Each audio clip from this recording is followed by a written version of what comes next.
Bonjour à tous.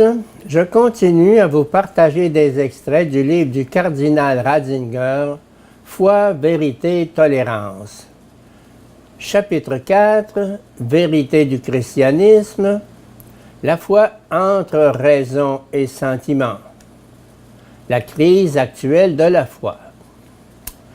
Dans ses entretiens sur le monde de la physique atomique, Werner Heisenberg relate un échange qui eut lieu à Bruxelles en 1927 entre quelques jeunes physiciens, parmi lesquels se trouvaient, outre Heisenberg lui-même, Wolfgang Pauli et Paul Dirac. On en vint à cette occasion à souligner qu'Einstein parlait fréquemment de Dieu et que Max Planck soutenait qu'il n'y avait pas de contradiction entre la science et la religion, l'une et l'autre étant au contraire, ce qui à l'époque était une pensée plutôt surprenante, tout à fait compatible. 2. Wolfgang Pauli, corroborant les doutes d'Heisenberg, il les érige sans plus de façon en certitude. Assurément, la séparation totale entre savoir et croyance n'est qu'un pis-aller pour une époque déterminée.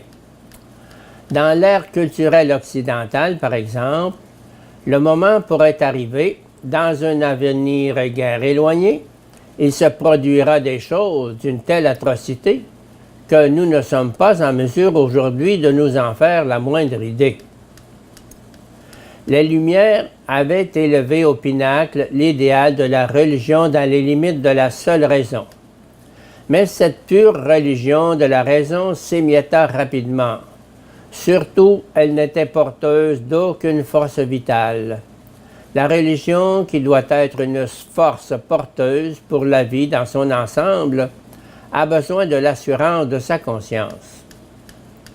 C'est pourquoi, après la fin du rationalisme, conscient de ne pouvoir renoncer aux religieux, on a cherché un nouvel espace pour la religion dans lequel elle put vivre hors d'atteinte des progrès de la raison. On lui avait alors attribué le sentiment comme secteur spécifique de l'existence humaine. Mais la religion est là précisément pour intégrer l'homme dans sa totalité, pour établir le lien entre sentiment, raison et volonté, et les concilier les uns avec les autres, apportant ainsi une réponse aux défis de la vie et de la mort, de la société et du moi, du présent et de l'avenir. On doit rendre capable de prendre les décisions ultimes dans lesquelles l'intégrité de l'homme et du monde est toujours en jeu. À l'inverse, la religion n'est aujourd'hui nullement rejetée. On recherche l'irrationnel, la superstition, le magique.